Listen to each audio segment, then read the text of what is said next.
اپنے اہل بیت سے بڑا پیار ہے، تمہیں اپنی اولاد سے بڑا پیار ہے، اور نبی کی اولاد سے بڑی نفرت ہے۔ عجیب ایمان ہے تمہارا، عجیب ایمان ہے تمہارا، ہر دور میں رہا ہے، ہر دور میں کربلا رہی ہے، آج بھی ہے۔ میں تو آج بھی کہہ رہا ہوں ان کے پاس یزیدیوں جیسے اختیار ہوں، مجھ سمیت جتنے سادات بھی منبر پہ بیٹھنے والے سب قتل کروا دیے جائیں۔ باقاعدہ فتوے جاری ہو چکے ہیں، تصویریں شائع ہو چکی ہیں، یہ لوگ رافضی ہیں، یہ اہل سنت سے خارج ہیں۔ وجہ کیا ہے؟ کہ نبی کے گھرانے کا دفاع ہم خود کر رہے ہیں، جو کام تمہیں کرنا چاہیے وہ ہمیں کرنا پڑ رہا ہے۔ اے امت، تمہیں کرنا یہ کام، کریں گے؟ بولے نا، اپنا ایمان مضبوط رکھیے گا۔ ان لاشوں پہ گھوڑے دوڑائے گئے ہیں جن کو میرے نبی چومتے رہے۔ امام حسین اور امام حسن وہ ہیں، حضور نے ان کے ہونٹوں سے چوما، ماتھے سے چوما ہوا ہے، آنکھوں سے چوما ہوا ہے، گردن سے چوما ہوا ہے، سینہ اقدس سے چوما ہوا ہے، پیٹ سے چوما ہوا ہے، ہاتھوں سے چوما ہوا ہے، پاؤں سے چوما ہوا ہے۔ جس پیغمبر کے پاؤں جبرائیل چومتے ہوں، محبت و شفقت پاؤں چومے ہوئے حسن و حسین، گھوڑے دوڑا کے جسم پرزے ہو گیا، لاشا ٹکڑے ٹکڑے ہو گئے، ٹکڑے ٹکڑے لاشیں۔ اور اس کے بعد یہیں تک ظلم نہیں رکا۔ کرنے والے کون ہیں؟ میں پھر کہہ رہا ہوں، ہر دور میں بڑے بڑے خود کو دیندار سمجھنے والے لوگ ہی ہوتے ہیں اہل بیت کے خلاف۔ اس کے بعد یہیں تک معاملہ نہ رکا، پھر نیزوں پہ سر چڑھا دیے گئے، اور ان نیزوں کے اوپر ایک چھوٹا سا معصوم سا چہرہ بھی ہے، جناب علی اصغر کا۔ یار میں آپ سے کہتا ہوں کوئی چھوٹی سی بچی سڑک پہ رو رہی ہو، آپ کہیں سائیکل پہ، موٹر سائیکل پہ جا رہے ہو، گاڑی پہ جا رہے ہو، تنہا بیچاری رو رہی ہو، آپ کا دل کرے گا نا میں رکوں، پوچھوں بیٹا کیا بات ہے، تم کیوں رو رہی ہو؟ کیا آپ کبھی تھپڑ ماریں گے اسے؟ تھپڑ ماریں گے اسے؟ اتنا رحم تو آپ میں بھی ہے، اتنا رحم تو آپ کے اندر بھی ہے۔ عجیب بات یہ ہے کہ جب امام حسین کا سر نیزے پہ چڑھایا گیا تو سیدہ سکینہ، ان کا نام سکینہ ہے، جن کو ہم سکینہ کہتے ہیں، اصل نام ہے سکینہ، تو سیدہ سکینہ ننھی معصوم شہزادی تڑپ گئیں، چیخ مار کے رونے لگ گئی کہ میرے بابا کے ساتھ یہ نہ کرو، میرے بھائی علی اصغر کا چہرہ نیزے پہ نہ چڑھاؤ۔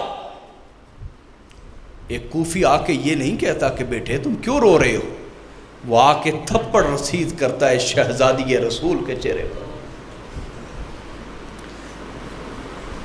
اور لمبا واقعہ پھر بیریاں پہنا کے کبھی کوفہ لے جایا جاتا ہے، اور کوفے میں ابن زیاد کے سامنے سر اقدس حسین رکھا گیا تو وہ چھڑی مارنے لگ گیا ہونٹوں کے اوپر، تو حضرت انس بن مالک کھڑے ہو گئے کہ ظالم ان ہونٹوں سے چھڑی ہٹا لے۔ میں نے اپنے نبی کے ہونٹوں کو ان ہونٹوں پہ لگتے ہوئے دیکھا۔ تم نے صحابہ کو اہل بیت کا دشمن بنا رکھا ہے نا، تمہیں اہل بیت کے خلاف بولنا ہو، تم صحابہ کو اعلیٰ استعمال کرتے ہو، لعنت ہو تم پر۔ یہ ہیں صحابہ، اپنی جان کی پرواہ کیے بغیر کھڑے ہو جاتے تھے۔ ظالم پیچھے ہٹا۔ میں نے حضور کو چومتے ہوئے دیکھا، حضور یہ ہونٹ چوما کرتے تھے۔ ابن زیاد نے کہا بابا اگر تیری عقل ماری نہ گئی ہوتی بڑھاپے کی وجہ سے میں تیرا سر کاٹ دیتا۔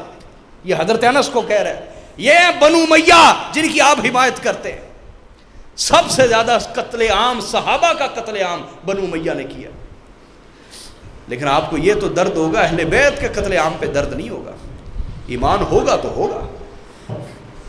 اس کے بعد یزید کے سامنے وہ جب سر رکھا گیا، یزید نے کہا اللہ کی قسم میں اس بات کی گواہی دیتا ہوں کہ اس کی ماں کائنات کی ہر عورت سے زیادہ افضل عورت ہے، اور آج میرے لیے سب سے خوشی کا دن ہے کہ میں نے کائنات کی سب سے اعلیٰ عورت کے بیٹے کو قتل کیا ہے، اور میں نے بدر کے بدلے لیے، اور اپنی چھڑی پکڑ کے ہونٹوں پہ مارنے لگ گیا۔ حضرت زید بن ارقم وہاں کھڑے ہو گئے، ایک روایت میں حضرت فضہ کھڑی ہو گئی۔ حضرت زید بن ارقم نے کہا ظالم اپنی چھڑی ہٹا۔ میں نے حضور کو ان ہونٹوں کو چومتے ہوئے دیکھا، اور حضرت فضہ حبشی خاندان کی تھی۔ یزید نے کہا زینب بنت علی کو میرے سامنے کیا جائے، میں اس کے سامنے جیت کا اعلان کرنا چاہتا ہوں۔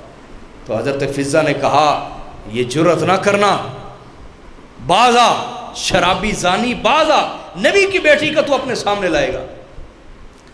اس نے کہا یہ کون ہے؟ بوڑھی عورت کالی حبشن، اس کا سر قلم کر دو۔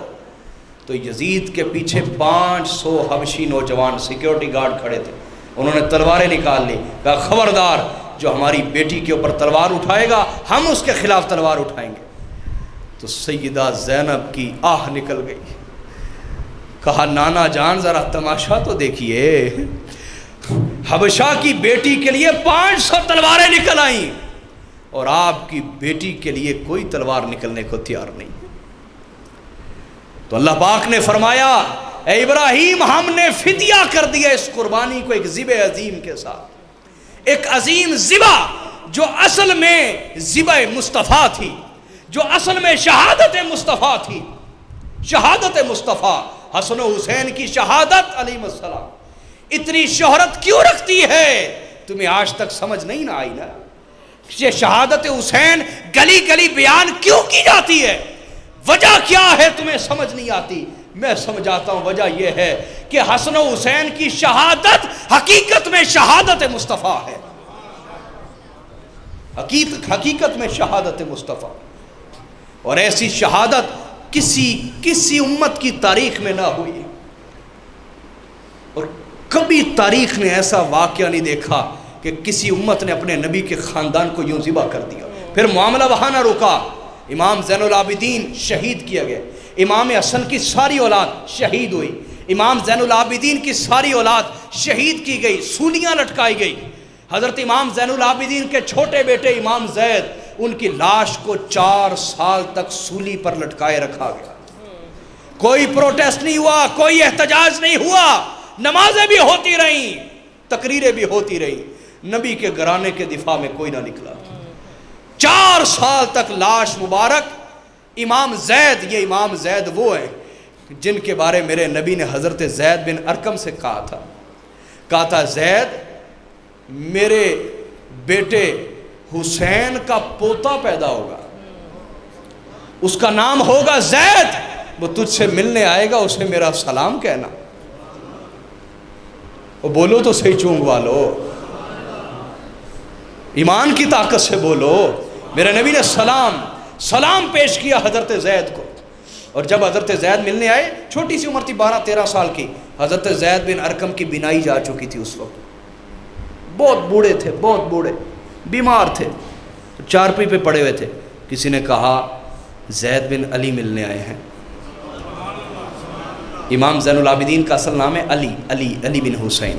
امام حسین نے اپنے تینوں بیٹوں کا نام علی رکھا تھا، بڑا پیدا ہوا علی، چھوٹا علی، تیسرا علی، پھر پہچان کے لیے اس کو کہتے تھے یہ بڑا علی ہے، اس کو کہتے تھے یہ درمیانہ علی ہے، اس کو کہتے تھے یہ چھوٹا علی ہے، تینوں کے نام علی رکھے، سمجھے یا نہیں؟ تو کسی نے بتایا حضرت زید بن ارقم کو کہ علی بن حسین ملنے کے لیے، کہا مجھے اٹھاؤ کھڑا کرو۔ کہا آپ کیوں تکلیف کرتے ہیں، آپ بیٹھے رہنا، آپ سے نہیں اٹھا جائے گا، بہت بیمار ہیں۔ کہا یہی تو تمہیں سمجھانا ہے کہ نبی کی اولاد کا ادب کیا ہوتا ہے۔ کہ مجھے کھڑا کرو۔ انہوں نے پکڑا اور کھڑا کیا، سلام لیا تو حضرت زید بن ارقم نے ہاتھ پکڑا، کہا قریب کریں، انہیں پتہ تھا انہوں نے چوم لینا، وہ پیچھے کھینچے، کہا نہیں میں نہیں چھوڑوں گا، اس کو پکڑا سختی سے اور چوم لیا، کہا یہ میں نے ان کو سکھانا ہے چوم، اور کہا رسول اللہ کی امانت تھی کہ حضور نے کہا تھا میرے نواسے کا پوتا آئے گا ملنے، زید بن علی، اسے میرا سلام کہنا۔ حضرت زید یہ سن کے رو پڑے، یہ وہ زید ہیں، یہ وہ امام زین العابدین کے بیٹے ہیں زید۔ 4 سال سولی پہ لاشا مبارک رہا، کوئی احتجاج نہیں ہوا۔ 4 سال کے بعد تمام اس وقت کے جو بڑے بڑے علماء تھے جن کی غیرت مر گئی تھی، ان کی خواب میں رسول اللہ آئے، اور اس حالت میں انہوں نے دیکھا کہ حضور نے اپنے بیٹے کی لاش کو ایسے جبھا مارا ہوا، ایسے پکڑ کے کھڑے ہوئے لاشے کو، اور کہہ رہے ہیں تم میری اولاد کے ساتھ یہ سلوک کرتے ہو، تم میری اولاد کے ساتھ یہ سلوک کرتے ہو۔ صبح پھر وہ سب نکلے، اور حضرت زید کی لاش کو جب اتارا گیا، دفنایا گیا، تو ہشام بن عبد الملک نے پیسے دیے کہ لاش کو کہاں دفنایا گیا۔ لاش نکال لی گئی، نکال کے جلا دی گئی۔ بھلا کوئی لاش کے ساتھ بھی دشمنی کرتا ہے؟ تم نے ہر دور میں نبی کے گھرانے کے ساتھ یہ کیا۔ او آج تو غیرت کو زندہ کرو، آج تو آل رسول کے ساتھ کھڑے ہو جاؤ۔ اس کے بعد امام جعفر صادق شہید ہوئے، ان کے بچے شہید ہوئے۔ آپ 14-15 نسلیں پڑھ لیں، حسنی سید ہو یا حسینی سید ہو، سب کے سب شہید کیے گئے۔ کوئی بستر کے اوپر تبھی موت نہیں مرا، شہید کیے گئے۔ تو حاضرین، یہ ذبح عظیم ہے، یہ ذبح عظیم اصل میں شہادت مصطفیٰ تھی، اور وہ شہادت کی تکمیل آپ کی اولاد کے ذریعے نسل در نسل کی جائے۔